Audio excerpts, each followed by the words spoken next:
Hello दोस्तों, अस्सलामु अलैकुम। दोस्तों मैं हूं डॉक्टर गुलाम मुर्तज़ा, आप देख रहे हैं मेरा हेल्थ चैनल। तो दोस्तों आज की वीडियो में हम बात करेंगे मर्दाना कमज़ोरी की अहम 7 अलामात के बारे में कि ये कौन कौन सी अलामात है, और मैं आपको आसान अल्फाज में समझाने की कोशिश करूंगा कि आपकी बॉडी के अंदर कौन कौन सी अलामात पाई जाएं, तो आपको डॉक्टर साहिबान के पास जाकर मशवरा करना चाहिए।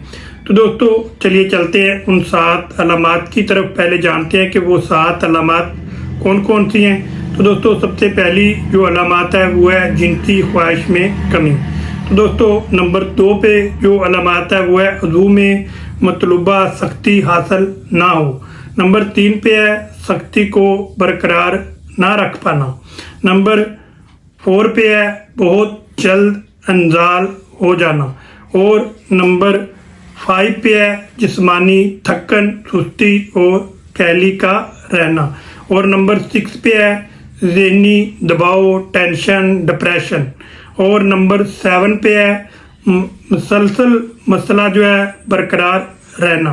तो दोस्तों ये थी 7 अलामात जो आपकी मर्दाना सेक्सुअल वीकनेस की वजूहात है। तो दोस्तों अगर आप ये महसूस कर रहे हैं कि आप पहले जैसी ताकत आपकी बॉडी के अंदर नहीं रही, और पहले जैसी ख्वाहिश नहीं रही, और ख्वाहिश आपकी कम हो गई है, या अज़वाजी ताल्लुक़ के दौरान आपकी कारकर्दगी जो है वो पहले जैसी नहीं रही, और दोस्तों ये आप थकन या कमज़ोरी समझकर नज़रअंदाज ना करें, इसके ऊपर आप तवज्जो दें और इसकी वजूहात जानने की कोशिश करें। दोस्तों आज की वीडियो में मैं आपको मर्दाना कमज़ोरी से जुड़ी 7 अहम अलामात तफसील के साथ बताने जा रहा हूं, और आप मेरे साथ रहिएगा और वीडियो को आखिर तक लाजमी देखिएगा। अगर वीडियो आपको अच्छी लगे और पसंद आए तो वीडियो को आगे लाइक और शेयर भी लाजमी कीजिएगा ताकि दूसरे लोगों का भी फ़ायदा हो। तो दोस्तों सबसे पहली जो अलामात जिनसी ख्वाहिश की कमी जानते हैं कि उसकी तफसील क्या है। दोस्तों अगर आपको पहले जैसी जिनसी ख्वाहिश जो है वो नहीं रही, और आपकी ख्वाहिश में वाज़ा तौर पर आप कमी महसूस कर रहे हैं, तो इसके पीछे बहुत सारी मुख्तलिफ अवामल होते हैं जो इसकी वजूहात की वजह बनते हैं। तो दोस्तों सबसे पहली वजह जो होती है वो है ज़हनी दबाव या टेंशन या डिप्रेशन, या फिर नींद की कमी। अगर आप नींद सही तरह से नहीं लेंगे तो भी आपको इन मसाइल का सामना करना पड़ सकता है, या मुतवाज़न खुराक का इस्तेमाल, अगर आप मुतवाज़न खुराक सही नहीं लेंगे तो भी आपको इन मसला सामना करना पड़ सकता है, या फिर हार्मोनल तब्दीलियाँ, अगर हार्मोनल तब्दीलियाँ आ रही हैं तो उस वजह से भी आपको ये मसला पेश आ सकता है, या फिर कोई ऐसी अद्वियात जो लंबे अरसे से आप इस्तेमाल कर रहे हैं वो भी इसकी वजह बन सकता है, या फिर कोई भी ऐसी बीमारियां जो लंबे अरसे से चल रही हैं जैसे गुर्दों के मसला का सामना, या थायराइड के मसाइल का सामना, या आपको दिल के मसाइल का सामना है। तो ऐसी कोई भी लंबी बीमारी जो लंबे अरसे से चली आ रही है तो वो भी इसकी वजह जो है वो बन सकती है। तो सबसे पहले आप जो वजह जानने की कोशिश करें तो उसको दूर करें, तो आप इस मसले से निकल सकेंगे। तो दूसरी जो बड़ी वजह है वो है वज़ू में मतलूबा सख्ती हासिल ना करना। तो दोस्तों अगर आपको इरेक्शन और तनाव शुरू में आता है, लेकिन जैसे ही आप अपने लाइफ पार्टनर के पास जाते हैं और आपको सख्ती और तनाव जो है वो कम हो जाता है और ढीलापन हो जाता है, और आप सख्ती और तनाव को बरकरार नहीं रख सकते, तो ये भी एक बहुत अहम वजह है। तो इसकी भी आप वजह तलाश करने की कोशिश करें कि कौन से इसके ऐसे अवामल हैं जो इसकी वजह बन सकते हैं, तो उसको आप दूर करेंगे तो भी आप ये मसला आपका हल होगा। तो दोस्तों उसके अलावा है नंबर 3 पे सख्ती बरकरार ना रहना। तो दोस्तों शुरू में तो सख्ती ठीक होती है लेकिन बाद में फिर कमज़ोर पड़ जाती है। तो ये मसला अगर आपको बार बार होता है तो आपको ये आपके लिए बहुत اہمیت کا عمل ہے اور اس کی وجہ آپ تلاش کریں۔ اگر آپ کو یہ مسئلہ کبھی کبھار ہوتا ہے تو پھر تو کوئی مسئلہ نہیں ہے۔ اگر آپ کو یہ مسئلہ کئی بار ہوتا ہے اور بار بار ہوتا ہے اور کئی مہینوں اور کئی ہفتوں اور کئی سالوں تک جاری رہتا ہے تو پھر آپ کے لیے یہ جاننا ضروری ہے کہ یہ مسئلہ کیوں آتا ہے۔ تو دوستو پھر آپ کسی بھی اچھے ہومیوپیتھک ڈاکٹر کے صاحبان کے پاس جائیں، ان کے ساتھ مشورہ کریں، شرمانے کی کوئی بات نہیں ہے، تو وہ آپ کو اس کی میڈیسن اور اس کی جو وجوہات ہے وہ بتا دیں گے۔ تو دوستو نمبر 4 پہ ہے بہت جلد انزال ہو جانا۔ اگر آپ اپنی خواہش کے مطابق وقت کو بڑھا نہیں پاتے اور آپ کو بار بار کوشش کرنے کے پہلے ہی آپ کو انزال ہو جاتا ہے تو یہ بھی ایک بہت ہی عام جنسی مسئلہ ہے۔ تو اس کے پیچھے بھی بہت سارے عوامل ہو سکتے ہیں، ذہنی دباؤ ہو سکتا ہے، نیند کی کمی ہو سکتا ہے، غذائیت کی کمی ہو سکتا ہے، ٹینشن اور ڈپریشن اور ذہنی دباؤ ہو سکتا ہے۔ تو وجوہات جاننے کی کوشش کریں تو انشاءاللہ یہ بھی آپ کا مسئلہ حل ہو جائے گا۔ تو نمبر 5 پہ ہے جسمانی تھکن یا کمزوری۔ اگر آپ کو ازواجی تعلق قائم کرنے کے دوران آپ کی باڈی کے اندر جسمانی کمزوری ہوتی ہے یا آپ کو تھکن ہوتی ہے یا آپ کو سستی اور کاہلی ہوتی ہے تو یہ بھی ایک جنسی اہم وجہ ہے۔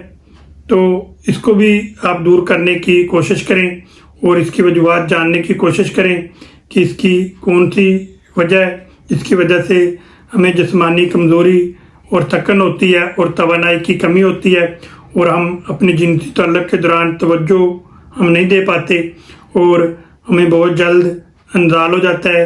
بجائے شرمندہ ہونے کے آپ اپنی جو کسی بھی اچھے ہومیوپیتھک ڈاکٹر صاحبان کے ساتھ جا کر مشورہ کریں۔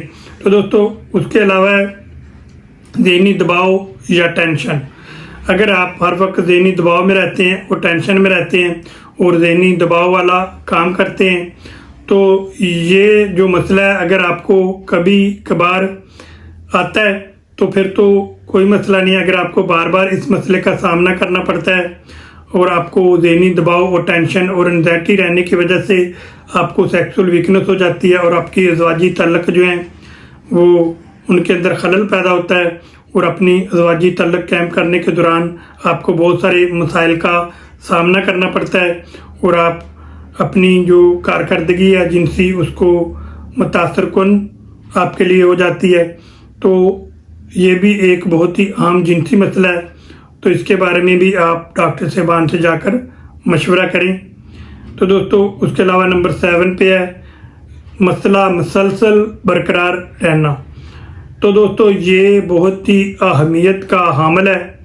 اگر آپ کو بار بار یہ مسئلہ آ رہا ہے اور بار بار آپ اس مسئلے کا شکار ہو رہے ہیں اور جیسے ہی آپ اپنی لائف پارٹنر کے پاس جاتے ہیں تو آپ سختی برقرار نہیں رکھ پاتے اور وقت جو ہے وہ نہیں دے پاتے اور آپ کو بار بار سختی اور تناؤ میں کمی کا سامنا ہے اور آپ کو شرمندگی محسوس ہوتی ہے اور آپ اپنی جو سختی تناؤ جو ہے اس کو برقرار نہیں رکھ پاتے تو یہ بھی بہت ہی اہمیت کا حامل ہے اور یہ بھی ایک بہت ہی اہم اور خاص جنسی مسئلہ ہے۔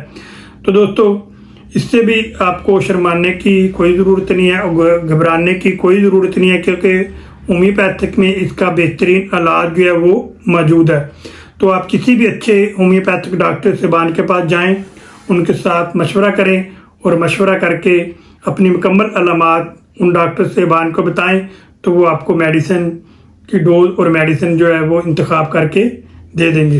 تو دوستو ہومیوپیتھک میں مختلف علامات کی بنیاد پر مختلف ادویات کا انتخاب کیا جاتا ہے۔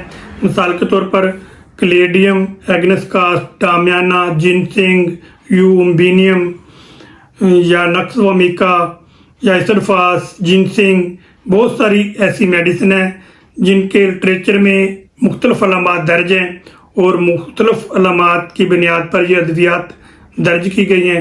اس لیے ایک ہی علامت کی وہ بنیاد بنا کر آپ میڈیسن کا استعمال نہیں کر سکتے، یہ آپ کے لیے نقصان دہ ہو سکتا ہے اور آپ मुकम्मल मेडिसिन के अलामात को जानें और अपनी अलामात के बारे में डॉक्टर साहबान को बताएं तो वो मेडिसिन का इंतखाब करके देंगे, क्योंकि होम्योपैथिक की जो भी मेडिसिन है उसका सारा दारोमदार, सारा इनासार जो है वो अलामात पर होता है। सिर्फ आप एक अलामात को देखकर कि मुझे मर्दाना कमज़ोरी है, आप कैलेडियम उठाकर इस्तेमाल नहीं कर सकते, ये तरीका गलत है।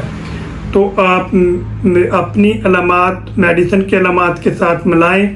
अगर अलामात मिलती हैं तो मेडिसिन आपको फ़ायदा करेगी, तो आप होम्योपैथिक मेडिसिन लेकर इस्तेमाल करें।